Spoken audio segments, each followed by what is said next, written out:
নমস্কাৰ এই মুহূৰ্তত জনাইছো অসমৰ প্ৰত্যেকগৰাকী জনসাধাৰণৰ বাবে কেইবাটা গুৰুত্বপূৰ্ণ খবৰ।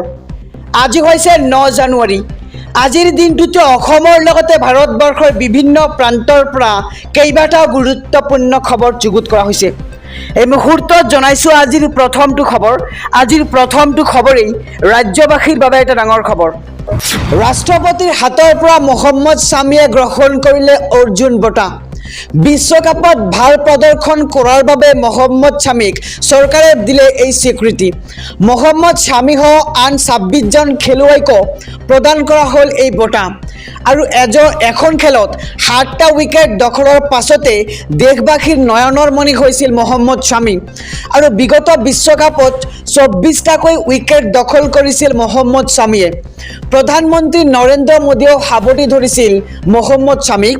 আৰু ৰাষ্ট্ৰপতিৰ হাতৰ পৰা মহম্মদ শামীয়ে আজি গ্ৰহণ কৰিলে অৰ্জুন বঁটা। বিশ্বকাপত ভাল প্ৰদৰ্শন কৰাৰ বাবে মহম্মদ শামীক চৰকাৰে দিলে এই স্বীকৃতি। আৰু মহম্মদ শামীসহ আন 26জন খেলুৱৈকো প্ৰদান কৰা হ'ল এই বঁটা। এই মুহূৰ্তত জনাইছোঁ আজিৰ দ্বিতীয় নম্বৰ খবৰটো। ৰাজ্যৰ লাখ লাখ সংখ্যালঘু লোকলৈ ভাল খবৰ। সংখ্যালঘুক দিয়া হ'ব বিনামূলীয়া ই ৰিক্সা। সংখ্যালঘু উন্নয়ন পৰিষদে আগবঢ়াইছে এই বিশেষ সুবিধা। কেইবাখনো বৃহৎ আঁচনি মুকলি সংখ্যালঘু উন্নয়ন পৰিষদৰ। আৰু ই ৰিক্সাৰ বাবে দিব 80% চৰকাৰী অনুদান। বিনামূলীয়াকৈ দিয়া হ'ব চিলাই মেচিন, পেপাৰ প্লেট প্ৰস্তুত কৰা মেচিন। এই মুহূৰ্তৰ খবৰ। ভাল খবৰটো জনাইছোঁ SB অসম মিডিয়াৰ সমূহ দৰ্শকক।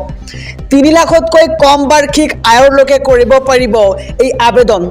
আৰু অনলাইন যোগে আপুনি কৰিব পাৰিব আবেদন। আৰু অহা 17 জানুৱাৰীৰ ভিতৰত কৰিব লাগিব আপুনি এই আবেদন। আৰু আবেদন কৰিবলৈ আপুনি লগইন কৰক, অৰ্থাৎ এই ৱেবছাইট যোগে আপুনি আবেদন কৰিব পাৰে amdb.assam.gov.in। আকৌ কৈছোঁ আবেদন কৰক আপুনি amdb.assam.gov.in। আৰু ৰাজ্যৰ লাখ লাখ সংখ্যালঘু লোকলৈ ভাল খবৰ।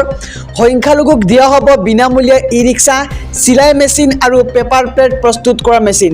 এই মুহূৰ্তত জনাইছোঁ আজিৰ তৃতীয় নম্বৰ খবৰটো। ঘোষণা হ'ল এইচএছৰ চূড়ান্ত পৰীক্ষাৰ সময়সূচী। 12 ফেব্ৰুৱাৰীৰ পৰা এইচএছৰ চূড়ান্ত পৰীক্ষা। আৰু 13 মাৰ্চত অন্ত পৰিব এই পৰীক্ষা। উচ্চতৰ মাধ্যমিক শিক্ষা সংসদে প্ৰকাশ কৰিলে পৰীক্ষাৰ সময়সূচী। প্ৰথম দিনা অনুষ্ঠিত হ'ব ইংৰাজী বিষয়ৰ পৰীক্ষা। আৰু 13 ফেব্ৰুৱাৰীত সংগীত বিহু বিষয়ৰ পৰীক্ষা অনুষ্ঠিত হ'ব। 16 ফেব্ৰুৱাৰীত ৰসায়ন বিজ্ঞান, ৰাজনৈতিক বিজ্ঞান আৰু বিজনেছ ষ্টডিজৰ পৰীক্ষা। 17 ফেব্ৰুৱাৰীত ঐচ্ছিক বিষয় আৰু বৃত্তিমুখী বিষয়ৰ পৰীক্ষা অনুষ্ঠিত কৰা হ'ব। আৰু 19 ফেব্ৰুৱাৰীত পদাৰ্থ বিজ্ঞান, শিক্ষা, একাউণ্টেঞ্চি জেনেৰেল ফাউণ্ডেশ্যনৰ পৰীক্ষা অনুষ্ঠিত কৰা হ'ব। আৰু 21 ফেব্ৰুৱাৰীত অসমীয়া আৰু ঐচ্ছিক ইংৰাজী বিষয়ৰ পৰীক্ষা অনুষ্ঠিত কৰা হ'ব। আৰু 23 ফেব্ৰুৱাৰীত ঐচ্ছিক বিষয়ৰ পৰীক্ষা। 27 ফেব্ৰুৱাৰীত গণিত বিষয়ৰ পৰীক্ষা অনুষ্ঠিত হ'ব। আৰু 29 ফেব্ৰুৱাৰীত জীৱ বিজ্ঞান, বুৰঞ্জী আৰু ইঞ্চুৰেঞ্চৰ পৰীক্ষা। 1 মাৰ্চত বায়'টেকনলজি, ইকনমিক্স, জিঅ'গ্ৰাফী আৰু ফাইন আৰ্টছৰ পৰীক্ষা। 2 মাৰ্চত সংস্কৃত, আৰবী, ফাৰ্চী ঐচ্ছিক বিষয়ৰ পৰীক্ষা অনুষ্ঠিত কৰা হ'ব। আৰু 4 মাৰ্চত অৰ্থনীতি বিষয়ৰ পৰীক্ষা। 5 মাৰ্চত বৃত্তিমুখী বিষয়ৰ পৰীক্ষা আৰু স্বদেশ অধ্যয়ন। 6 মাৰ্চত পৰিসংখ্যা বিজ্ঞান। আৰু 7 মাৰ্চত ভূগোল, ভূতত্ত্ব আৰু বিজনেছ, মেথামেটিক্স, এষ্টেটিক্স। আৰু 9 মাৰ্চত বৃত্তিমুখী তৰ্ক আৰু দৰ্শন, বিত্তীয় আৰু মনোবিজ্ঞানৰ পৰীক্ষা অনুষ্ঠিত কৰা হ'ব। আৰু 11 মাৰ্চত নেতৃত্ব, সমাজ বিজ্ঞান, চেলছমেনশ্বিপ এণ্ড এডভাৰ্টাইজিং। আৰু 12 March home science, computer science. আৰু লগতে 13 মাৰ্চত মাল্টিমিডিয়া এণ্ড ৱেব টেকনলজি পৰীক্ষা অনুষ্ঠিত কৰা হ'ব। আৰু 12 মাৰ্চৰ পৰা এইচএছৰ চূড়ান্ত পৰীক্ষা আৰম্ভ হ'ব। আৰু এই পৰীক্ষা 13 মাৰ্চত অন্ত পৰিব। অহা 16 জানুৱাৰীত 10 লাখতকৈ অধিক পৰিয়ালে লাভ কৰিব ৰেচন কাৰ্ড। ৰেচন কাৰ্ড নথকা পৰিয়াললৈ সুখবৰ দিছে এইবাৰ মোদী চৰকাৰে।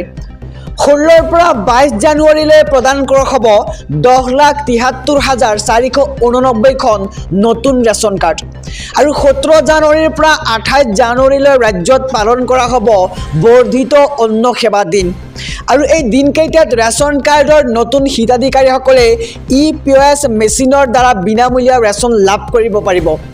অহা 16 জানুৱাৰীত 10 লাখতকৈ অধিক পৰিয়ালে লাভ কৰিব নতুনকৈ ৰেচন কাৰ্ড আৰু ৰেচন কাৰ্ড নথকা পৰিয়াললৈ সুখবৰ দিছে এইবাৰ নৰেন্দ্ৰ মোদীৰ চৰকাৰখনে আৰু 16ৰ পৰা 22 জানুৱাৰীলৈ প্ৰদান কৰা হ'ব 10,73,489খন নতুন ৰেচন কাৰ্ড আৰু 17 জানুৱাৰীৰ পৰা 28 জানুৱাৰীলৈ ৰাজ্যত পালন কৰা হ'ব বৰ্ধিত অন্ন সেৱা দিন। এই মুহূৰ্তত জনাইছোঁ আজিৰ শেষৰ খবৰটো। ই-ৰিক্সা চালকসকললৈ ডাঙৰ খবৰ। আকৌ নিৰ্দেশনা বান্ধি দিছে এইবাৰ ই-ৰিক্সা চালকসকললৈ। এইবাৰ ৰাষ্ট্ৰীয় ঘাইপথত চলাব নোৱাৰিব ই-ৰিক্সা। ৰাষ্ট্ৰীয় ঘাইপথত ই-ৰিক্সা চলাচলত জাৰি নিষেধাজ্ঞা। গ্ৰাম্য পথৰ পৰা ৰাষ্ট্ৰীয় ঘাইপথ সংযোগ স্থলীলৈকে চলাব পাৰিব ই-ৰিক্সা। অতিৰিক্তভাৱে যাত্ৰীও কঢ়িয়াব নোৱাৰিব ই-ৰিক্সাত। এই মুহূৰ্তৰ খবৰ জনাইছোঁ। ই-ৰিক্সা চালকৰ বাবে কেইবাটাও নিৰ্দেশনা জাৰি কৰিছে এইবাৰ চৰকাৰে। ৰাষ্ট্ৰীয় ঘাইপথত যদি কোনো ই-ৰিক্সা দুৰ্ঘটনাত পতিত হয় তেন্তে ই-ৰিক্সাৰ মালিকৰ বিৰুদ্ধে ৰুজু হ'ব এক গোচৰ আৰু বঙাইগাঁও জিলা দণ্ডাধীশৰ কঠোৰ নিৰ্দেশনা।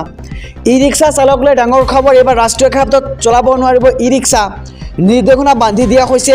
ৰাষ্ট্ৰীয় ঘাইপথত চলাব নোৱাৰিব ই-ৰিক্সা আৰু গ্ৰাম্য পথৰ পৰা ৰাষ্ট্ৰীয় ঘাইপথ সংযোগ স্থলীলৈকেহে চলাব পাৰিব ই-ৰিক্সাসমূহ।